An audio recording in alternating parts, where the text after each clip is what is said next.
Welcome to my channel. നമ്മളിന്ന് പഠിക്കാൻ പോകുന്നത് 5ാം ക്ലാസ്സിലെ SCERT സയൻസ് ആണ്. അപ്പോൾ ഇതിൽ ഞാൻ 2 ചാപ്റ്റേഴ്സാണ് ഇൻക്ലൂഡ് ചെയ്യുന്നത് ഈ ഒരു വീഡിയോയിൽ. അപ്പോൾ നമുക്ക് ക്ലാസ്സിലേക്ക് പോകാം. ഇതിൽ ഒരുപാട് കാര്യങ്ങൾ അനാവശ്യമായിട്ട് കൊടുത്തിട്ടുണ്ട്. നമുക്ക് ആവശ്യമുള്ളത് മാത്രം വായിച്ച് പഠിക്കാം. അപ്പം ഈ ഒരു ബോക്സ് വേണം. ആഹാരത്തിനായി ജീവികൾ പരസ്പരം ആശ്രയിക്കുന്നു. ജീവികളുടെ ഈ പരസ്പര ബന്ധമാണ് ആഹാര ശൃംഖലാജാലം. ആഹാര ശൃംഖലാജാലം എന്ന് പറയുന്നത് ജീവികളുടെ പരസ്പരമായിട്ടുള്ള ബന്ധത്തെയാണ്. ഇനി ഇവിടെ ഒരു പോയിന്റ് കൊടുത്തിട്ടുണ്ട്. മധ്യ ആഹാരമാകുന്ന ചെറുമീനുകളും പ്ലവകങ്ങളെയുമാണ്. അപ്പോൾ എന്താണ് ഈ പ്ലവകങ്ങളെന്ന് ചോദിച്ചാൽ, ജലാശയങ്ങളിൽ സ്വതന്ത്രമായി ഒഴുകി നടക്കുന്ന ചെറു സസ്യങ്ങളാണ് പ്ലവകങ്ങൾ. സമുദ്രം എന്ന ആവാസ വ്യവസ്ഥയിലെ ഉൽപ്പാദകരാണിവ. അപ്പോൾ പ്ലവകങ്ങൾ എന്താണ്? സമുദ്രം എന്ന ആവാസ വ്യവസ്ഥയിലുള്ള ഉൽപ്പാദകരെയാണ് പ്ലവകങ്ങൾ എന്ന് പറയുന്നത്. ഇനി നമുക്ക് വേണ്ട കാര്യം, ഇതൊന്നും അത്ര ഇമ്പോർട്ടൻ്റ് അല്ല, പോയിൻറ്റ്സ് ഒന്നും തന്നെ ഇല്ല, ജസ്റ്റ് വായിക്കാനേ ഉള്ളൂ. അപ്പോൾ ഈ ബോക്സിലൊന്നും തന്നെ ഇല്ല. നെക്സ്റ്റ്, ആഹാര ശൃംഖലാജാലത്തിലെ ഒറ്റ ശ്രേണിയിലുള്ള ഒരു ആഹാര ബന്ധമാണ് ആഹാര ശൃംഖല. ആഹാര ശൃംഖലാജാലത്തിലെ ഒറ്റ ശ്രേണിയിലുള്ള ഒരു ആഹാര ബന്ധമാണ് ആഹാര ശൃംഖല. അപ്പോൾ ഫുഡ് ചെയിൻസ് ചേർന്നിട്ട് എന്തുണ്ടാവുന്നു? ഫുഡ് വെബായിട്ട് മാറുന്നു. അതെല്ലാം നമ്മൾ ചെറിയ ക്ലാസ്സിലൊക്കെ പഠിക്കുന്ന കാര്യങ്ങൾ തന്നെയാണ്. ഇനി സസ്യങ്ങൾക്ക് ആഹാര നിർമ്മാണത്തിന് ആവശ്യമായ പ്രധാന ഘടകങ്ങൾ എന്തൊക്കെയാണ്? സൂര്യപ്രകാശം, കാർബൺ ഡൈ ഓക്സൈഡ്, ജലം. അത് ഈ പിക്ചറിൽ കൊടുത്തിട്ടുണ്ട്. ഡീറ്റെയിൽഡാണിത്. കാർബൺ ഡൈ ഓക്സൈഡ്, ജലം എന്നിവ ഉപയോഗിച്ച് സസ്യങ്ങൾ ആഹാരം നിർമ്മിക്കുന്നു. സൂര്യപ്രകാശത്തിൽ നിന്നുള്ള ഊർജ്ജമാണ് ഇതിന് ഉപയോഗപ്പെടുത്തുന്നത്. അതിനാൽ ഈ പ്രവർത്തനത്തെ പ്രകാശ സംശ്ലേഷണമെന്ന് പറയുന്നു. ഇലകളിലെ ഹരിതകം, ക്ലോറോഫിൽ എന്ന വർണ്ണകമാണ് സസ്യങ്ങളെ ആഹാര നിർമ്മാണത്തിന് സഹായിക്കുന്നത്. ഈ പ്രവർത്തനത്തിൻ്റെ ഫലമായിട്ട് എന്തുണ്ടാകുന്നു? ഓക്സിജൻ ഉണ്ടാകുന്നു. അപ്പോൾ ഈ ഒരു പോയിന്റ് ഇമ്പോർട്ടൻ്റ് ആണ്. ഇനി ഈ ഇലകളുടെ ഘടനയൊക്കെയാണ് ചോദിക്കുന്നത്. അതിൻ്റെ ആവശ്യമില്ല, അത് നമുക്ക് വേറൊരു ചാപ്റ്ററിൽ ഡീറ്റെയിൽ ആയിട്ട് പഠിക്കാനുണ്ട്. ഇനി ഈ ഇലകളിൽ പച്ച നിറമുള്ള വർണ്ണകത്തെ എന്ത് പറയുന്നു? ഹരിതകം എന്ന് പറയുന്നു. ഇതുപോലെ മറ്റ് നിറങ്ങൾ ഏതൊക്കെയാണെന്ന് നോക്കാം. ചുവപ്പ് നിറം നൽകുന്നത് വർണ്ണകം ഏതാണ്? ആന്തോസയാനിനാണ്. ഓറഞ്ച് ആണെങ്കിലോ കരോട്ടിനാണ്. മഞ്ഞ സാന്തോഫിലാണ്. ഇതെല്ലാം പ്രീവിയസ് ക്വസ്റ്റ്യൻസ് ആണ്. ഈ കുട്ടി ചോദിക്കുകയാണ്, അന്തരീക്ഷത്തിൽ കാർബൺ ഡൈ ഓക്സൈഡ് മാത്രമാണോ ഉള്ളത്? ആണോ? അല്ല. നൈട്രജൻ ഉണ്ട്, ഓക്സിജൻ ഉണ്ട്, ആർഗൺ, കാർബൺ ഡൈ ഓക്സൈഡ്, മറ്റ് വാതകങ്ങളെല്ലാം തന്നെ ഉണ്ട്. സസ്യങ്ങളിലും ശ്വസനം നടക്കുന്നുണ്ട്. എല്ലാ ജീവികളും ശ്വസനത്തിനായി ഓക്സിജനാണ് ഉപയോഗിക്കുന്നത്. ശ്വസന ഫലമായി കാർബൺ ഡൈ ഓക്സൈഡ് ഉണ്ടാകുന്നു. ജീവികൾ കാർബൺ ഡൈ ഓക്സൈഡ് പുറത്തുവിടുന്നു. ശ്വസന ഫലമായി സസ്യങ്ങൾ ഉണ്ടാകുന്ന കാർബൺ ഡൈ ഓക്സൈഡ് പകൽ സമയത്ത് പ്രകാശ സംശ്ലേഷണത്തിന് ഉപയോഗപ്പെടുത്തുന്നു. അന്തരീക്ഷത്തിൽ നിന്നുള്ള കാർബൺ ഡൈ ഓക്സൈഡ് സസ്യങ്ങൾ പ്രകാശ സംശ്ലേഷണത്തിന് പ്രയോജനപ്പെടുത്തുന്നുണ്ട്. ഇലകളിലൂടെയാണ് വായു സസ്യത്തിനകത്തേക്ക് പ്രവേശിക്കുന്നത്. ഇതിനായി ഇലകളിൽ പ്രത്യേക ഭാഗം വല്ലതുമുണ്ടോ എന്ന് നമുക്ക് നോക്കാം. അപ്പോൾ ഇതിൻ്റെ ഒരു മൈക്രോസ്കോപ്പിക് വിഷനാണ് ഈ കൊടുത്തിരിക്കുന്നത്.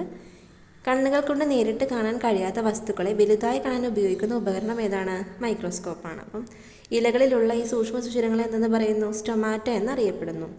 ഇതിലൂടെയാണ് അന്തരീക്ഷ വായു സസ്യത്തിൻ്റെ അകത്തേക്ക് പ്രവേശിക്കുന്നത്. പ്രകാശ സംശ്ലേഷണ ഫലമായി ഉണ്ടാകുന്ന ഓക്സിജൻ പുറന്തള്ളുന്നതും ഈ ഒരു സ്റ്റൊമാറ്റയിലൂടെ തന്നെയാണ്. 2 പിക്ചേഴ്സ് കൊടുത്തിട്ടുണ്ട്. രാത്രിയിൽ കാർബൺ ഡൈ ഓക്സൈഡ് ആണ് വെളിയിലോട്ട് പോകുന്നത്, പകൽ സമയത്ത് ഓക്സിജനാണ്. ഇനി നമുക്ക് വേണ്ടത് ഈ ഒരു ബോക്സാണ് വേണ്ടത്. ഇത് ഡീറ്റെയിൽ ആയിട്ട് താഴെ കൊടുത്തിട്ടുണ്ട്. കണ്ടോ? മാവ് പറയുന്നു, ഞാൻ മാവ്, എനിക്ക് വേണ്ട ആഹാരം ഞാൻ സ്വയം നിർമ്മിക്കുന്നു. അപ്പോൾ ഞാൻ ഇതിൽക്കണ്ടി ഞാനും ആഹാരം നിർമ്മിക്കുന്നു. പക്ഷേ ജലവും ലവണവും എവിടെ നിന്ന് വലിച്ചെടുക്കുന്നു? ഈ സസ്യത്തിൽ നിന്നാണ് വലിച്ചെടുക്കുന്നത്. മരവാഴയോ, എനിക്ക് വേണ്ട ആഹാരം ഞാനും സ്വയം നിർമ്മിക്കും. പക്ഷേ എനിക്കിരിക്കാൻ എന്ത് വേണം? സ്ഥലം വേണം. ഞാൻ മൂടില്ലാത്ത ആളി, എനിക്ക് ആഹാരം നിർമ്മിക്കുന്നില്ല. പിന്നെ എന്താ ചെയ്യണേ? എനിക്ക് വേണ്ട പോഷക ഘടകങ്ങൾ ഞാൻ ചെടിയിൽ നിന്ന് ഡയറക്റ്റ്ലി വലിച്ചെടുക്കുന്നു. ഇനി ഇത് ഏതൊക്കെയാണ് നമുക്ക് നോക്കാം. ഈ കാണുന്നതാണ് എന്താ? മരവാഴ. അപ്പോൾ ഇതിൻ്റെ വേരുകളൊന്ന് ശ്രദ്ധിക്കുക. 2 തരം വേരുകളുണ്ട് കേട്ടോ. വെളുത്ത നിറത്തിലുണ്ട്, കട്ടി കൂടിയ വേരുകളാണത്. നമുക്ക് നോക്കാം. ചെറിയ വേരുകൾ മരവാഴയെ മരത്തിൽ പറ്റിപ്പിടിച്ച് വളരാൻ സഹായിക്കുന്നു. കട്ടി കൂടിയ വേരുകളോ അന്തരീക്ഷത്തിൽ നിന്ന് ഈർപ്പം വലിച്ചെടുക്കുകയാണ് ചെയ്യുന്നത്. വാസസ്ഥലത്തിനായിട്ട് മാത്രമാണ് ഇവ ആതിഥേയ സസ്യങ്ങളെ ആശ്രയിക്കുന്നത്. ഇങ്ങനെയുള്ള സസ്യങ്ങൾ എന്ത് വിളിക്കുന്നു? എപ്പിഫൈറ്റുകൾ എന്ന് പറയുന്നു. അപ്പോൾ ഇതിന് എക്സാമ്പിളാണ് ഏത്? ഓർക്കിഡുകൾ, എപ്പിഫൈറ്റിന് ഉദാഹരണമാണ്. അപ്പോൾ എപ്പിഫൈറ്റ് നമുക്ക് മനസ്സിലായി. ഇത് ഈ ഒരു പിക്ചർ നോക്കി, ഇതാണ് ഇത്തിൽ കണ്ണി. ഇതിൻ്റെ വേരുകൾ കണ്ടോ? വേരുകൾ എവിടേക്കാണ് വളരുന്നത്? ആ ഒരു സസ്യത്തിൻ്റെ കാണ്ഡത്തിലൂടെ അത് പറ്റിച്ചേർന്ന് വളരുന്നു. അതെന്താ ചെയ്യുന്നത്? ആദ്യ സസ്യത്തിൽ നിന്ന് ജലവും ലവണവും ആ വേരുകൾ വഴി എന്ത് ചെയ്യുന്നു? വലിച്ചെടുക്കുന്നു. അങ്ങനെ ഇത്തിൽക്കണ്ണി സ്വയം ആഹാരം നിർമ്മിക്കുന്നു. ഇതിനാൽ ഇത്തിൽക്കണ്ണി പോലുള്ള സസ്യങ്ങളെ അർദ്ധപരാതങ്ങൾ എന്ന് പറയുന്നു. ഇതാണ് മൂടില്ലാത്താളി. ആതിഥേയ സസ്യത്തിൽ നിന്നും പോഷകഘടകങ്ങൾ വലിച്ചെടുക്കാൻ കഴിയുന്ന വേരുകളാണ് ഇവയ്ക്കുള്ളത്. ആതിഥേയ സസ്യത്തിൽ നിന്നും പോഷകഘടകങ്ങൾ വലിച്ചെടുക്കുന്ന മൂടില്ലാത്താളി പോലുള്ള സസ്യങ്ങളെ പൂർണ്ണപരാതങ്ങൾ. അതെന്താ ചെയ്യുന്നില്ല? ഒന്നും ചെയ്യുന്നില്ല, ഡയറക്റ്റ്ലി അത് വലിച്ചെടുക്കുന്നു അല്ലേ? അപ്പം അത് പൂർണ്ണപരാതങ്ങളാണ്. അപ്പോൾ ഇത്രയും കാര്യങ്ങൾ ഈ ഒരു ചാപ്റ്ററിൽ വളരെ ഇമ്പോർട്ടൻ്റ് ആയിട്ട് പഠിക്കേണ്ടതാണ്. അങ്ങനെ നമ്മൾ ഒരു ചാപ്റ്റർ കംപ്ലീറ്റ് ചെയ്തിരിക്കുന്നു. അടുത്ത ചാപ്റ്ററാണ് വ്യാധികൾ പടരാതിരിക്കാൻ. ഇതിൽ കുറച്ച് കാര്യങ്ങൾ പുതിയതായിട്ട് നമുക്ക് പഠിക്കാനുണ്ട്. ഓക്കെ, ഒരാളിൽ നിന്ന് മറ്റുള്ളവരിലേക്ക് പകരുന്ന രോഗങ്ങളാണ് പകർച്ചവ്യാധികൾ, കമ്മ്യൂണിക്കബിൾ ഡിസീസസ് എന്ന് പറയുന്നത്. മഹാമാരികൾ എന്താണ്? പകർച്ചവ്യാധികൾ മറ്റു രാജ്യങ്ങളിലേക്കോ ഭൂഖണ്ഡങ്ങളിലേക്കോ വ്യാപിക്കുകയും നിരവധി ആളുകളെ ബാധിക്കുകയും ചെയ്താൽ അതിനെ പാൻഡമിക് ഡിസീസസ് എന്ന് പറയുന്നു. അതാണ് മഹാമാരി.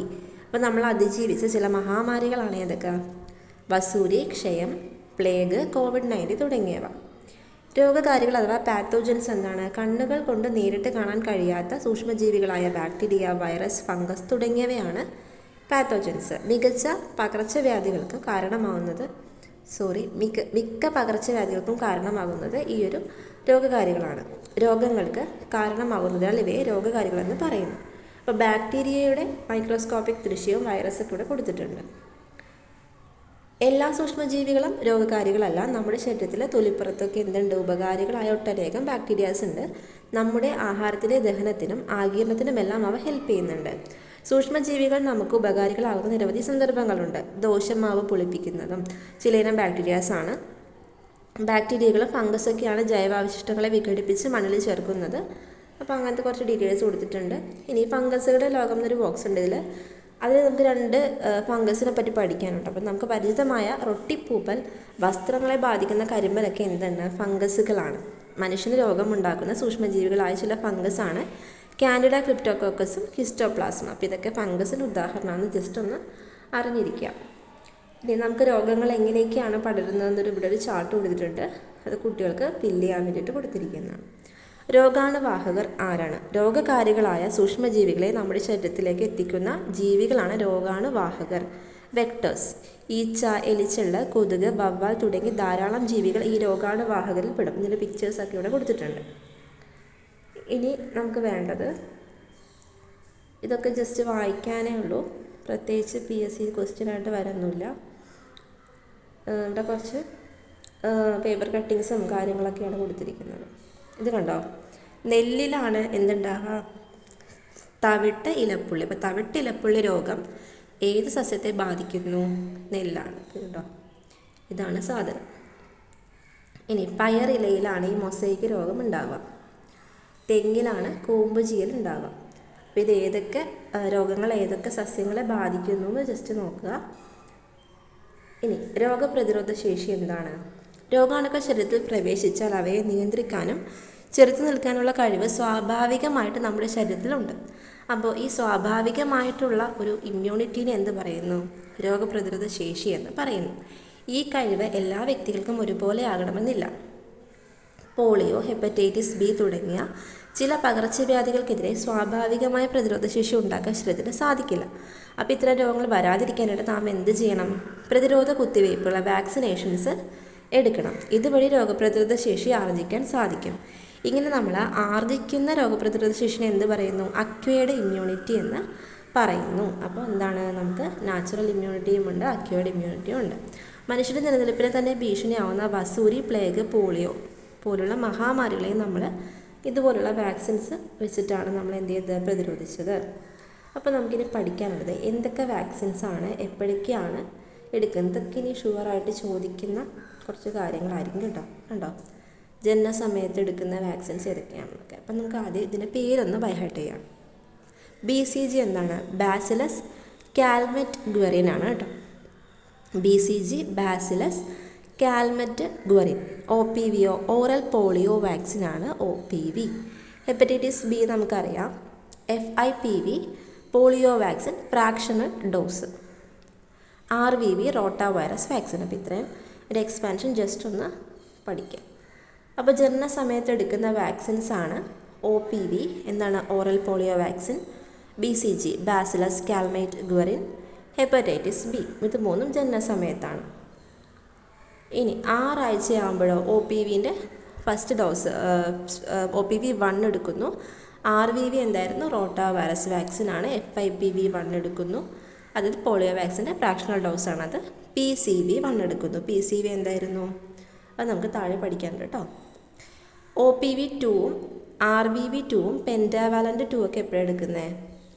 10 ആഴ്ചയാകുമ്പോൾ എടുക്കുന്നത്. OPV 3, RVV 3, pentavalent 3, FIPV 2, PCV 2 ഇതെല്ലാം 14 ആഴ്ച. ഇതൊക്കെ ജസ്റ്റ് വായിച്ച് വരുമ്പോൾ ഇത് ഫെമിലിയർ ആവുള്ളൂ. ഇതിൻ്റെ കറക്റ്റായിട്ട് എക്സ്പാൻഷൻ ഒന്ന് പഠിച്ചു വെച്ചേക്കുക. ഇനി കണ്ടോ, ഞാൻ പറഞ്ഞില്ലേ PCV എന്താണ്? PCV pneumococcal കൺജുഗേറ്റ് vaccine. അത് എപ്പോഴാണ് എടുക്കുന്നത്? PCV കണ്ടോ, PCV എടുക്കുന്നത് 6 ആഴ്ചയാകുമ്പോഴത്തേക്കും അതിൻ്റെ ഫസ്റ്റ് ഡോസ് എടുക്കണം. PCV എന്താണ്? ന്യൂമോകോക്കൽ കൺജുഗേറ്റ് വാക്സിനാണ്. MRO മീസിൽസ് റുബെല്ല വാക്സിനാണ്. DPT എപ്പോഴും ചോദിക്കാറുണ്ട്. ഡിപ്തീരിയ പെർട്ടുസിസ് ടെറ്റനസ് വാക്സിനാണ്. TD എന്താണ്? ടെറ്റനസ് ഡിപ്തീരിയ വാക്സിനാണ്. അപ്പോൾ ഇതൊക്കെ എപ്പോഴും എടുക്കുന്നത് നോക്കാം. 9 മാസം MR1 എടുക്കും. PVC ബൂസ്റ്റർ വൈറ്റമിൻ A FIPVയുടെ ഡോസ് 3 എടുക്കുന്നു. MR2 OPV booster DPT booster vitamin Aയുടെ 2 അതെല്ലാം ഒരു 24 മാസം ആ ഒരു സമയമാകുമ്പോൾ എടുക്കുന്നു. DPTയും ബൂസ്റ്റർ 2 എപ്പോഴും എടുക്കുന്നത് 5-6 വയസ്സാകുമ്പോഴാണ്. 10 വയസ്സിലെടുക്കുന്ന വാക്സിനാണ് TD1. 15-16 വയസ്സൊക്കെ ആകുമ്പോഴാണ് TD2 എടുക്കുന്നത്. അപ്പോൾ ഇതൊന്ന് ജസ്റ്റ് വായിക്കാം. ശരിയായ അറിവും പ്രതിരോധ മാർഗവും കൊണ്ട് രോഗങ്ങളെ അകറ്റി നിർത്താം അല്ലേ. അപ്പോൾ ആരോഗ്യമായ ജനതയാണ് നാടിൻ്റെ സമ്പത്ത്. അപ്പോൾ ഇത്രയും കാര്യങ്ങളാണ് നമ്മൾ ഈ 2 പാഠഭാഗങ്ങളിൽ പഠിച്ചത്. അടുത്ത 2 ചാപ്റ്റേഴ്സ് കൂടി പഠിച്ചാൽ നമുക്ക് ഭാഗം 1 തീർക്കാം. അപ്പോൾ അടുത്ത ക്ലാസ്സിൽ ഞാൻ അടുത്ത 2 ചാപ്റ്റേഴ്സ് കൊണ്ടുവരാം. അപ്പോൾ ക്ലാസ്സുകൾ ഇഷ്ടമാവുന്നുണ്ടെങ്കിൽ നിങ്ങൾ ലൈക്ക് ചെയ്യുക, സപ്പോർട്ട് ചെയ്യുക, ഷെയർ ചെയ്യുക. Thank you.